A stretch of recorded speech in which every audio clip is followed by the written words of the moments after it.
Hey, Tom, you ever wonder why on professional football and baseball games they have such great shots at specific times in the game? It's just amazing to me. Those producers have the equipment and also know where everything's going to happen. You know, if you take something like this building we have behind us, you know, indoor and outdoor coverage, they probably should do a site visit and a risk assessment. They got to come up with a budget. Also, they need to look at, you know, we always say, you know, like in real estate, location, location, location, but also what are you doing? Meaning, how much information do you need to get? What's your pixels on target? We always call it DORI. You know, if we're looking for detection, observation, recognition, identification, depending on what you're looking for, your fields of view are going to be dramatically different. So you need to look at that. And those site visits and risk assessments will absolutely help with DORI. Absolutely. So Tom, let's go ahead and take an example of a real life scenario, right? Let's start with football, right? Football, they have the right lenses, the right cameras, locations are all right. It seems like it's all right in place. Oh, absolutely. And you know, if you ever watch a game, you're going to look and, you know, they'll start out with a real wide field of view, but as they need that finite, you know, the defense, the offense, the line of scrimmage, even the quarterback sometimes, they'll zoom in. So again, depending on what the application is, you know, they have camera operators. Well, needless to say, in the security industry, you can have a wide field of view, but if I need to see more detail, that's typically where you use a pan, tilt, and zoom camera. But like in the football game, you need an operator. You need somebody to be able to control it. Hey, you can do tours also, but if I know exactly where the point is, where the action is on the football field, I need somebody to be able to get into there. Same way even at the goal line. I mean, goal lines now, they have the cameras built right into the pylon. I mean, you know, they have the cameras that are on the wires now above. They have it from every angle and every location. It's amazing. Exactly. And a couple of things that you mentioned there, right? You have the cameras that go overview on the lines, right? That's very similar to what you can do in security world with drones. You have your guards who can go ahead and control it, and nowadays they even have these autonomous drones where you're not having a guard control that at all. It's taking a flight, it's going back to its spot, and then it goes back out. It's pretty cool stuff. And then you talk about the pylon. You can do the same thing in the building like this, right? We want to go ahead and take that camera. We want to put it right in the front entrance. That way, when you get a person walking through, you can go ahead and identify that person. Maybe recognize, but let's try to go for that identification. And the level that you put that camera, what the resolution is, the type of lens, right? All things that are really important that you want to take into consideration. And then last, that nice big overview on a parking lot, like similar to where we're in, right? In 50-yard line for football, they go ahead and have this huge this camera that has this great big picture of 50-yard line and the entire field. And you can see people, you can observe, right? You can detect. Really can't recognize or identify, but that's not what that purpose is for that camera, right? It's just to kind of see how everybody's doing and enjoying themselves. You can do the same thing in a parking lot. You can now put a camera on the top with a nice big wide view, and now you can see when people are coming onto your property, where they're parking. If there's an incident that happens, you can hopefully go back to those. I always try to look at, you know, when I do a site survey with customers and that, you know, where are my choke points? If I can get a really good shot that identifying, you know, or 50 pixels on target, and again, depending on what you want, how do we get that crystal clear view at those locations? And then the rest of them, we can open up the field of view, because if I need to cover an area like this, I'll probably need 800 cameras. You know, feasibly, budget, it's not going to happen. But at that point, I got the choke point. I can identify, again, what clothes, who it is, what they're wearing, backpack colors, and things like that. Then as I can open up my field of views for the rest of my areas now, at least I can track that person of where they are. The hardest part is you have blind spots. You know, what do you do then? You know, now you got to wait for them to come back out into the field of view of another camera. And the other thing is, like you were talking about wide views, right? Now we can look at resolution. And then after the fact, we can go back into the forensics video and now maybe drill into and see maybe that recognition level of video. So we look from a detection and or observation level, and now we can, after the fact with forensics, potentially get into that recognition. Identification, you're asking for a lot for there, but we can at least get a little bit better of a view. So let's talk about baseball, right? A little bit different than football. Football, Yeah. you can have cameras all over the place, but in baseball, you can't have cameras over the field, Nope. right? You can't have cameras on the field. Nope. It'd be in the field of play. That'd be a little bit of trouble there. So. Absolutely. So with baseball, you're typically always having cameras either behind home plate or out in center field, but with big zoom lenses. So again, they can start out with a wide field of view, but also they want to be able to catch the pitcher's expression or maybe even his grip. That, from that distance, you need big zoom lens to be able to do that. Now we've seen that from center field, the strikes, balls and strikes now, you're able to call them yourself even now at this point, instead of having the umpire, because of the detail, the resolution that camera that's 400 or 500 feet away is able to capture. But again, you need that lens, you need that resolution, you need that operator to be able to control that for that nice tight field of view. Unless you have a choke point, like at an entrance or exit of a building. Again, it all comes down to what are you looking to accomplish? How much detail do you need, Eric? Right. Good points. And one of the things about choke points for baseball is you get that picture from behind the plate, right? Whether it's actually in the wall and behind the plate, or even sometimes maybe even on an umpire, right? Looking right into it and seeing that ball come in and seeing exactly where the spin on the ball. I mean, it's amazing what they can do with those things, right? Yeah. And so then just to kind of come back to a place like a building, we want to make sure that we put those cameras in the right locations, resolutions, and field of views that are going to make the best for it. At the end of the day, I know everybody likes a data sheet and that, but how do you typically design that, or how do you show the customer that field of view? So there's software out there that you can look in and import in. There's things called Revit models, which is 3D modeling, right? And now manufacturers come out and each manufacturer has their own kind of calculations of field of views. And a lot of times those are 3D and you can break them out and see. And I've even seen where it's gone further where you can import your actual Revit model and or your CAD drawings and show them what you'll see. I mean, it's amazing. The other thing that's really cool that's just come out that I've seen is you can actually now put on the 3D goggles in reality. Virtual reality. And you're actually in the scene of the actual room. And we can now say, okay, this is what you're looking at. And you can see what kind of furniture's in there, which I'm sure you've come across this. Oh, sure. Furniture, all of a sudden you have this cabinet up there and it totally blocked. You're like, this is the perfect spot. And then they put this 8-foot tall cabinet up there right in front of where you were looking at. So this virtual reality software allows you to go in there and kind of manipulate it and maybe shift that camera location maybe 2 or 3 feet over that you would have been like, why am I going to put that camera over there, right? That doesn't make sense to me. I always want to put it in the corner. I want to kind of hide it. And then all of a sudden you're like, well, I can't do that because I'm not going to get my field of view that you want. No. And again, we've hit the field of views, the resolutions, the locations, DORI, pixels on target. But one of the big things at a football game, baseball game, or any of these sporting events, what's the one thing that's always a constant too? The lighting. There's always really good lighting. What's the lighting like out here at night in the parking lot? Of course.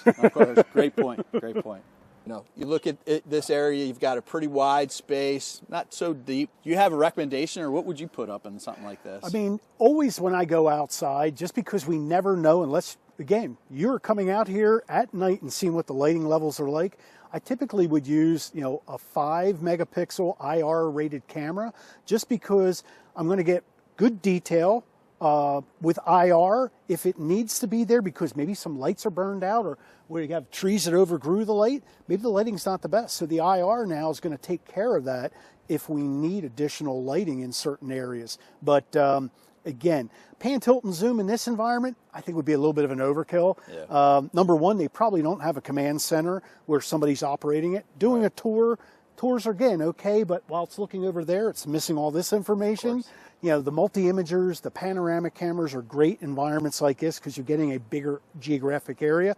Now, we went back to choke points. If we got a choke point down there, then maybe we can get a lot of information on the vehicles that come in. maybe even an LPR camera, where again, you're getting that license plate information, and as they come around, I can see where that vehicle is, where it went, and as it goes back out, if it did something, now we have the information on that vehicle. Yeah, all great points. And one of the other things I'd like to equate this to, right? So you have a parking lot that has a lot of space. If you think about like a cafeteria, something in a hospital environment, college, things. One of the things that's obviously different. One, the space is about the same, but the difference here is we can mount our stuff a lot higher, right? Yep. And so when you're in a cafeteria in that hospital environment, you can't mount it as high, and so then we've got to potentially add more, right? Correct. More cameras to the to the area just so we can get full coverage, because that definitely the mounting types, height. The type, whether you're carrying it over with a parapet or whether you're wall mounting it, corner mount, whatever it may be, are all things that come in consideration. And then back to the choke points. You got a choke point out here in your entrance or your parking lot. Right. It's the same concept if you think about it in a cafeteria, right? People have to walk into your cafeteria. So we may have multiple cameras in like a cafeteria space where we're covering all our observation, right? But then we have that opportunity when they come in to go ahead and get some recognition and potentially identification type level video. Absolutely. I mean, even it goes into where, again, we always ask customers, where are your problem areas, and stuff like that. And believe it or not, like schools, when they have a football game, a baseball game, a wrestling match, a basketball game, where the fans are, what's the best way to cover those areas, and how do we cover those areas? And in football stadiums and baseball stadiums, right? They're huge, and you get this great picture. I'm sure you've seen it in a football game where you have this one camera and it sees everything. And we're enormous stadium, right? And it sees everything. Well, that's great to get that observations, but then placing those cameras, choke points in a stadium, in my opinion. Stairwells, right? Your entries into from the concourse into the actual stadium. Lots of little places that we can go ahead and put cameras. But how do you get to that point, right? One of the things that thing you have to do, right? Site surveys and risk assessments. Why am I doing this? And then if I do want to do this because I need to mitigate against it, then where do I place them? Exactly. Right? And again, we would never try to design a system over the phone without going and doing a site survey, because like you said, what type of mounts do you need? What's the lighting like? Where's the choke point? How can I get my best vantage point, at that point? And then ultimately, we always got to work on a budget too, because that certain camera that maybe only, multi-megapixel camera sounds good, but again, what's the lighting like? But also the storage requirements now as you start pumping that resolution up. So you got to look at everything for the customer, their needs, but also their budget, their infrastructure. In the ITS market, intelligent transportation, they use pan, tilt, and zooms. And everybody goes, why do they always use pan, tilt, and zooms? They're more expensive than a fixed camera, because their infrastructure costs could be $500,000 for that one pole. Right. The one camera could be $600,000 or $6,000. Really isn't a big deal then at that point. Yeah, absolutely. And the thing that I say all the time is we need to take the holistic approach, right? You can't just keep yourself tunneled into something that I want PTZs, I want 4K cameras. You've got a budget. Then you've got to look at the threats, and then you got to look at the site and specific information about it, where we put these things. And ultimately, no matter what you do too, is how can we keep the system so it can either expand, be it camera counts, licenses, storage, because nobody ever takes cameras away. It's typically they're adding cameras. Even though the resolution's getting better, from the old analog days, I probably needed 8 cameras back here to cover this. I could probably do it with 2 cameras today because of the resolution and the quality of the cameras. It's the same way with the football field and baseball field.